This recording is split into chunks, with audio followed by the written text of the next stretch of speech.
Hey guys, welcome to my podcast where we talk about sustainability, entrepreneurship, and content creation. Today I have a very special guest, Faisal. Faisal is the founder of 912 General Trading. He's going to tell us more about his business, but I personally found this very interesting. Thank you. Awesome. Can you tell us a little bit about your business? Perfect, yeah.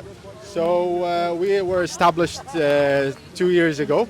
We partnered up with a company called WatchCertificate, which is a French company. It's basically a tech company that is involved with the authentication, inspection, and certification of high-end watches.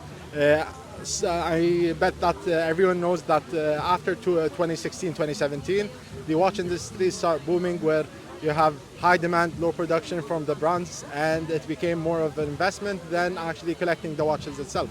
So people are trying to make a lot of money from the watches because you can buy a watch from an AD, sell it 10x's, 20x's of the actual price of the watch.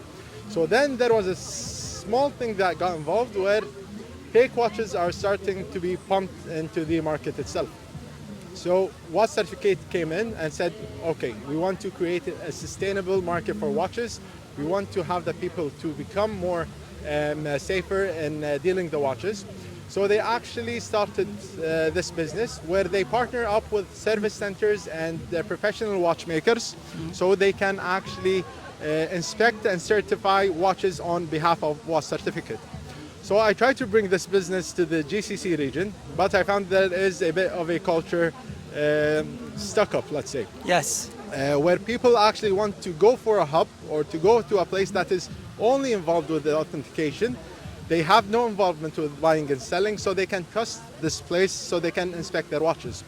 So I decided about 6 months ago to actually start this business model, to build a authentication center, to become a third party between all buyers and sellers in the watch industry, helping business owners, retailers, even collectors and average customers that don't know a lot about watches, but they would love to actually buy it. Currently, this authentication center is in Kuwait, correct? Yes. Do you have any other location? So we should be actually launching within 2 months our grand opening, and our locations will be in the whole GCC region. So after Kuwait, we'll be moving to Dubai, Saudi, Doha, Bahrain, and Oman, and hopefully also the whole MENA region. So we'll be expanding to Lebanon, Jordan, Syria, Egypt, and other countries in the region. Alfaisal, your business has been operational for how long? So WatchCertificate has been operational for around 4 years. 4 years. So your business has been operational for around 4 years, and you have made a success, and you are trusted by a lot of auctions such as Christie's auction, Sotheby's, and more to name. So what's next for your business? So what the next steps is to have it in the GCC, to have a more credible place that they can actually inspect watches. So for example, you got the cars. Yes. When you buy a car, you spend 2 or 3 days inspecting it, trying to see if there is any like leaks or anything, so you can drop the price to see if the car is worth it or not. Why don't do it with watches? Why are you spending thousands and thousands without inspecting it? The problem is that people from outside of the watch, they say that, all right, it looks good, it looks authentic, but they don't go inside the movement.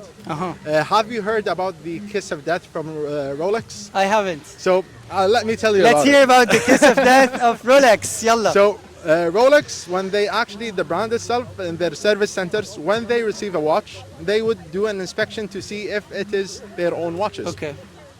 So if they find out that the watch is authentic but has some parts that are non-original parts of Rolex, they actually engrave 3 X's inside the movement itself. So that means that Rolex will not service your watch and you're out of their systems. So that will be inside the movement of the watch. So imagine if this person decides to sell the watch. Yeah. And a lot of people don't know about the kiss of death. So when he sell it from outside, it is a Rolex, and he bought it from an AD, but there are some parts that are missing from it. So no one will check these small engravings. So he can sell it as a full authentic watch. But if a person really understands in watches or has a place that can inspect it, we'll be able to open the movement and check for these engravings. Imagine other brands. Wow. Alfaisal, what advice would you like to give to young Arab entrepreneurs? So always go behind your dreams. Always try to fight. Myself, I used to be a merchant Navy officer. Wow. Studied in the UK, and I was in a very different field. And I decided to do something for myself. A lot of doors were shut down. A lot of people were actually pushing me away from the industry. A lot of people were telling me that your business will not succeed. But for the last 2 years, especially in the GCC, I'm trying to push this business, and I'm not stopping. And that's why today I am here in Dubai Step Conference.